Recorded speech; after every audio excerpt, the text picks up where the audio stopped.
नमस्कार दोस्तों, स्वागत है आप सभी का हमारे YouTube चैनल झारखंड दृष्टि में।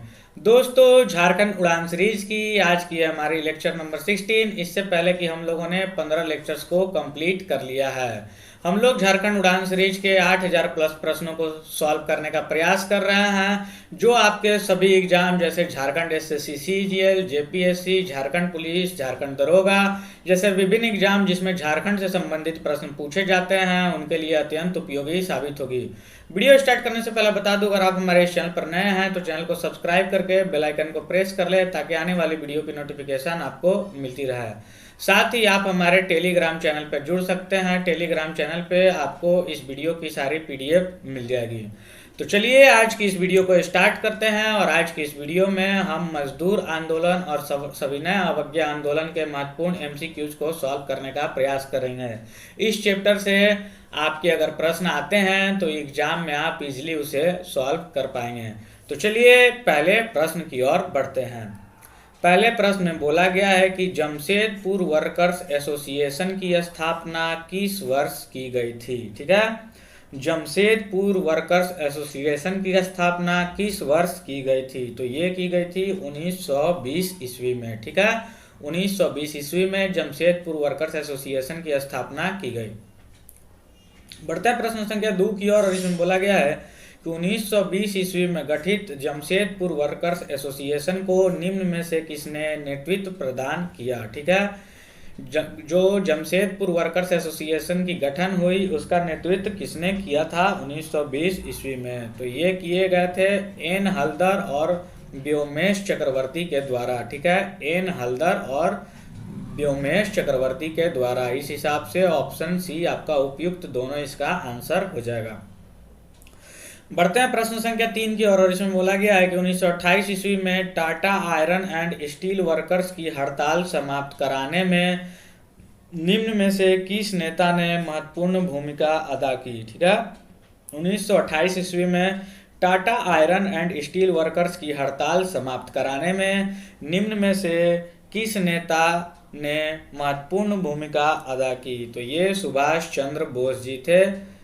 इन्हीं की महत्वपूर्ण भूमिका रही थी Tata iron and steel workers की हड़ताल को समाप्त कराने में।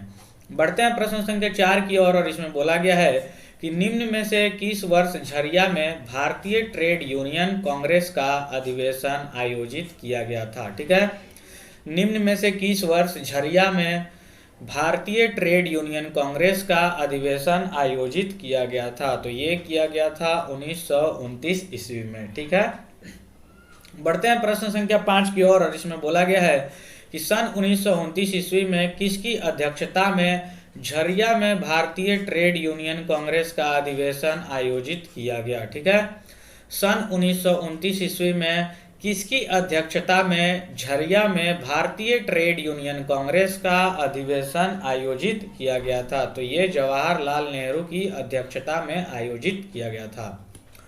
बढ़ते हैं प्रश्न संख्या 6 की ओर, और इसमें बोला गया है कि टाटा वर्कर्स यूनियन की स्थापना कब की गई थी। ठीक है, टाटा वर्कर्स यूनियन की स्थापना कब की गई थी? तो ये 1938 ईस्वी में की गई थी टाटा वर्कर्स यूनियन की स्थापना। बढ़ते हैं प्रश्न संख्या 7 की ओर, और इसमें बोला गया है कि टाटा वर्कर्स यूनियन की स्थापना निम्न में से किसने की थी। ठीक है, तो ये की गई थी अब्दुल बारी सिद्दीकी के द्वारा। टाटा वर्कर्स यूनियन की स्थापना अब्दुल बारी सिद्दीकी के द्वारा की गई थी।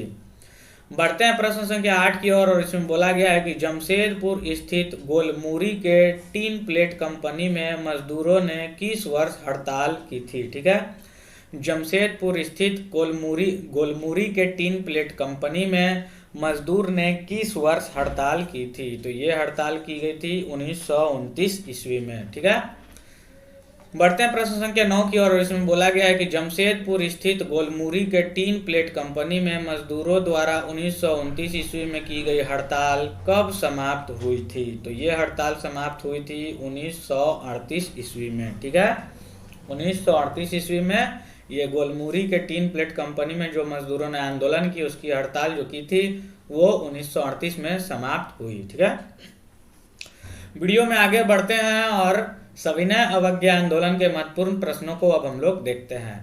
प्रश्न संख्या 1 में पूछा गया है कि 13 अप्रैल 1930 को झारखंड के लगभग कितने स्थानों पर नमक बनाकर नमक कानून को तोड़ा गया। ठीक है, 13 अप्रैल 1930 को झारखंड के लगभग कितने स्थानों पर नमक बनाकर नमक कानून को तोड़ा गया। तो इसका आंसर हो जाएगा हमारा कुल 50 स्थानों पर। ठीक है, बढ़ते हैं प्रश्न संख्या 2 की ओर और इसमें बोला गया है कि झारखंड में सविनय अवज्ञा आंदोलन का प्रमुख केंद्र कौन था। तो ये रांची था। ठीक है, झारखंड में सविनय अवज्ञा आंदोलन का प्रमुख केंद्र रांची था। बढ़ते हैं प्रश्न संख्या 3 की ओर और इसमें बोला गया है कि 26 जनवरी 1930 को रांची में निम्न में से किस संगठन ने स्वाधीनता दिवस के कार्यक्रम का आयोजन किया था। ठीक है, 26 जनवरी 1930 को रांची में निम्न में से किस संगठन ने स्वाधीनता दिवस के कार्यक्रम का आयोजन किया था। तो इसका आंसर हो जाएगा हमारा तरुण संघ। ठीक है, 26 जनवरी 1930 को स्वाधीनता दिवस के कार्यक्रम का आयोजन तरुण संघ ने किया था। बढ़ते हैं प्रश्न संख्या 4 की ओर और इसमें बोला गया है कि 26 जनवरी 1930 को रांची में स्वाधीनता दिवस मनाने के अवसर पर निम्न में से किसने राष्ट्रीय ध्वज फहराया। ठीक है, तो राष्ट्रीय ध्वज किसने फहराया था। तो ये फहराया था डॉक्टर पूर्णचंद्र मित्रा ने। ठीक है, डॉक्टर पूर्णचंद्र मित्रा ने। बढ़ते हैं प्रश्न संख्या 5 की ओर और इसमें बोला गया है कि 8 अप्रैल 1930 को चुटिया में निम्न में से किसकी अध्यक्षता में एक सभा का आयोजन किया गया। ठीक है, 8 अप्रैल 1930 को चुटिया में इनमें से किसकी अध्यक्षता में एक सभा का आयोजन किया गया। तो इसका आंसर हो जाएगा नागरमल मोदी की अध्यक्षता में। नागरमल मोदी की अध्यक्षता में चुटिया में एक सभा का आयोजन किया गया। बढ़ते हैं प्रश्न संख्या 6 की ओर और इसमें बोला गया है कि सविनय अवज्ञा आंदोलन के दौरान रांची में कब स्वदेशी सप्ताह मनाया गया। ठीक है, सविनय अवज्ञा आंदोलन के दौरान रांची में कब स्वदेशी सप्ताह मनाया गया। तो इसका आंसर हो जाएगा सितंबर 1930। ठीक है, सितंबर 1930 में स्वदेशी सप्ताह मनाया गया।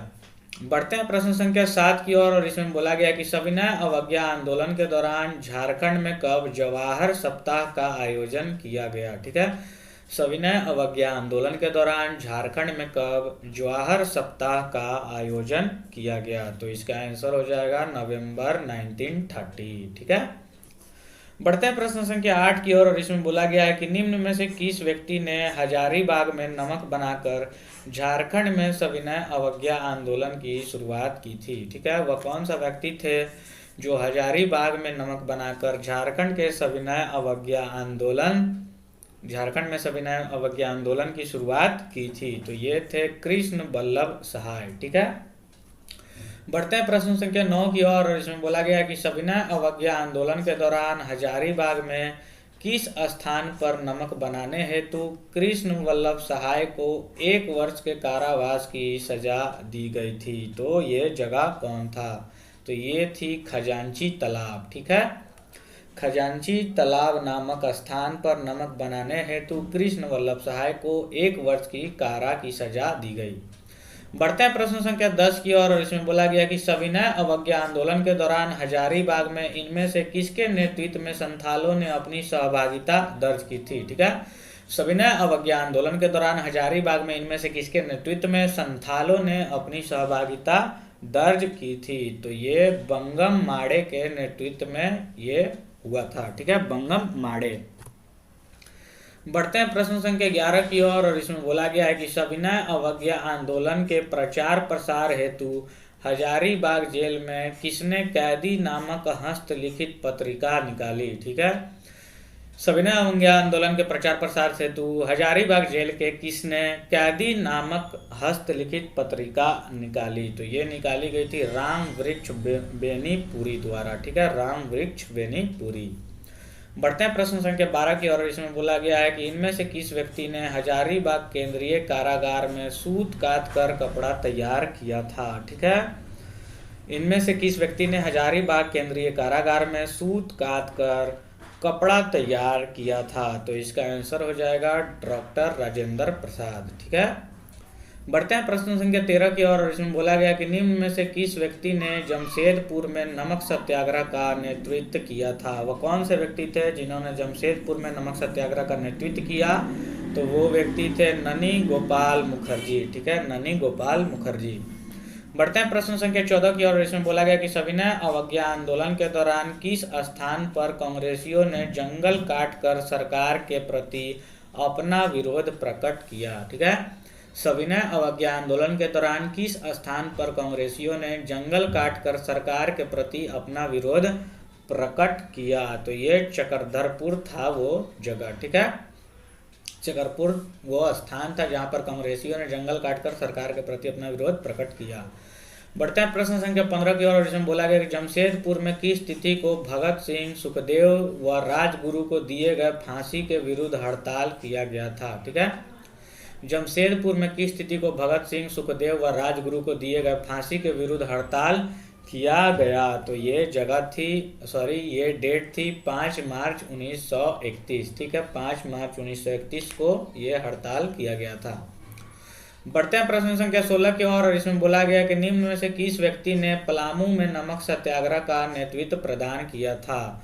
वह कौन से व्यक्ति थे जिन्होंने पलामू में नमक सत्याग्रह का नेतृत्व प्रदान किया था? तो इसका आंसर हो जाएगा चंद्रिका प्रसाद वर्मा और सोनार सिंह खरवार। ठीक है, चंद्रिका प्रसाद वर्मा और सोनार सिंह खरवार, इसलिए ऑप्शन सी आपका सही उत्तर हो जाएगा, उपयुक्त दोनों। बढ़ते हैं प्रश्न संख्या 17 की ओर और इसमें बोला गया है कि निम्न में से किसके नेतृत्व में झारखंड में सविनय अवज्ञा आंदोलन के दौरान संपूर्ण किसान आंदोलन चलाया गया? ठीक है, किसके नेतृत्व में झारखंड में सविनय अवज्ञा आंदोलन के दौरान संपूर्ण किसान आंदोलन चलाया गया? तो ये चलाया गया था यदुवंश सहाय। ठीक है, यदुवंश सहाय के नेतृत्व में झारखंड में सविनय अवज्ञा आंदोलन के दौरान संपूर्ण किसान आंदोलन चलाया गया। बढ़ते हैं प्रश्न संख्या 18 की ओर और इसमें बोला गया है कि झारखंड की महिलाओं ने निम्न में से किसके नेतृत्व में सविनय अवज्ञा आंदोलन में बढ़ चढ़कर भाग लिया? ठीक है, झारखंड की महिलाओं ने निम्न में से किसके नेतृत्व में सविनय अवज्ञा आंदोलन में बढ़ चढ़कर भाग लिया? तो ये हो जाएगा सलबाला राय। ठीक है, सलबाला राय के नेतृत्व में इन्होंने सविनय अवज्ञा आंदोलन में बढ़ चढ़कर भाग लिया। बढ़ते हैं प्रश्न संख्या 19 की ओर और इसमें बोला गया कि निम्न में से किस महिला को सविनय अवज्ञा आंदोलन के दौरान झारखंड में गिरफ्तार किया गया था? वो कौन सी महिला थी जिनको सविनय अवज्ञा आंदोलन के दौरान झारखंड में गिरफ्तार किया गया था? तो इसका आंसर हो जाएगा मीरा देवी, साधना देवी और सरस्वती देवी, तीनों। ठीक है, मीरा देवी, साधना देवी और सरस्वती देवी, उपयुक्त सभी इसका आंसर हो जाएगा। ठीक है, बढ़ते हैं प्रश्न संख्या 20 की ओर और इसमें बोला गया कि निम्न में से किस व्यक्ति ने संथाल परगना क्षेत्र में किसानों की दशा सुधारने हेतु आंदोलन चलाया था? ठीक है, वो कौन से व्यक्ति थे? तो स्वामी सहजानंद सरस्वती व्यक्ति थे जिन्होंने संथाल परगना क्षेत्र में किसानों की दशा सुधारने हेतु आंदोलन चलाया था। बढ़ते हैं प्रश्न संख्या 21 की ओर जिसमें बोला गया कि स्वामी सहजानंद सरस्वती संथाल परगना कब आए थे? ठीक है, स्वामी सहजानंद सरस्वती संथाल परगना 1938 ईस्वी में आए थे। ठीक है, बढ़ते हैं प्रश्न संख्या 22 की ओर और इसमें बोला गया कि 26 जनवरी 1930 को स्वाधीनता दिवस कार्यक्रम के दौरान निम्न में से किस व्यक्ति ने लाठीचार्ज होने के बावजूद हजारीबाग में झंडा फहराया था? वह कौन से व्यक्ति थे जिन्होंने लाठीचार्ज होने के बावजूद हजारीबाग में झंडा फहराया था? तो ये थे कृष्ण बल्लभ सहाय। ठीक है, बढ़ते हैं प्रश्न संख्या 23 की ओर और इसमें बोला गया कि निम्न में से किसके नेतृत्व में दुमका में नमक सत्याग्रह किया गया? ठीक है, दुमका में नमक सत्याग्रह किसके नेतृत्व में किया गया? तो ये किया गया महादेवी केजरीवाल के नेतृत्व में दुमका में नमक सत्याग्रह। बढ़ते हैं प्रश्न संख्या 24 की ओर और इसमें बोला गया कि किस वर्ष दुमका में नमक सत्याग्रह किया गया? ठीक है, किस वर्ष दुमका में नमक सत्याग्रह किया गया? तो ये 1941 ईस्वी में किया गया दुमका में नमक सत्याग्रह। बढ़ते हैं प्रश्न संख्या 25 की ओर और इसमें बोला गया कि सविनय अवज्ञा आंदोलन के दौरान चक्रधरपुर में कांग्रेसियों द्वारा जंगल काटे जाने की घटना को किस नाम से जाना जाता है? तो ये जाना जाता है जंगल सत्याग्रह के नाम से। ठीक है, बढ़ते हैं प्रश्न संख्या 26 की ओर और प्रश्न संख्या 26 में बोला गया है कि सविनय अवज्ञा आंदोलन के दौरान झारखंड में निम्न में से किसके नेतृत्व में चौकीदार चौकीदारी कर न देने का आंदोलन चलाया गया? तो ये चलाया गया था महादेव पांडे तथा चमन लाल के नेतृत्व में चौकीदारी कर न देने का आंदोलन चलाया गया था। बढ़ते हैं इस सेट के लास्ट प्रश्न की ओर। और लास्ट प्रश्न की ओर बढ़ने से पहले बता दूं कि अगर आप अभी भी हमारे इस वीडियो में बने हुए हैं तो वीडियो अगर आपको अच्छा लग रहा है तो वीडियो को लाइक ज़रूर करें। जब आप लाइक करते हैं तो हमारी भी मोटिवेशन बनी रहती है। तो चलिए वीडियो में आगे बढ़ते हैं और देखते हैं अंतिम प्रश्न को। 27 नंबर क्वेश्चन में बोला गया है कि सविनय अवज्ञा आंदोलन के दौरान हजारीबाग केंद्रीय कारागार में बंद महामाया प्रसाद सिन्हा एवं भवानी दया सन्यासी ने निम्न में से कौन सी हस्तलिखित पत्रिका निकाली? सविनय अवज्ञा आंदोलन के दौरान हजारीबाग केंद्रीय कारागार में बंद थे कौन? महामाया प्रसाद सिन्हा एवं भवानी दयाल सन्यासी। तो इन्होंने एक हस्तलिखित पत्रिका निकाली और उस हस्तलिखित पत्रिका का नाम क्या था? तो उसका नाम था कारागार। ठीक है, कारागार नामक हस्तलिखित पत्रिका निकाली गई थी। तो आज की ये वीडियो होती है यहीं पे समाप्त। तो वीडियो अच्छा लगा हो तो लाइक ज़रूर करें। अगर आपकी कोई क्वेरी है तो आप कमेंट बॉक्स में पूछ सकते हैं, मैं उसे रिप्लाई देने का कोशिश करूंगा। और इस वीडियो की सारी PDF आपको हमारे टेलीग्राम चैनल पे मिल जाएगी और टेलीग्राम चैनल के लिंक आपको हमारे वीडियो के डिस्क्रिप्शन में मिल जाएगी। मिलता हूँ फिर ऐसे इन्फॉर्मेटिव वीडियो के साथ। तब तक के लिए थैंक यू, धन्यवाद, बाय बाय, टेक केयर।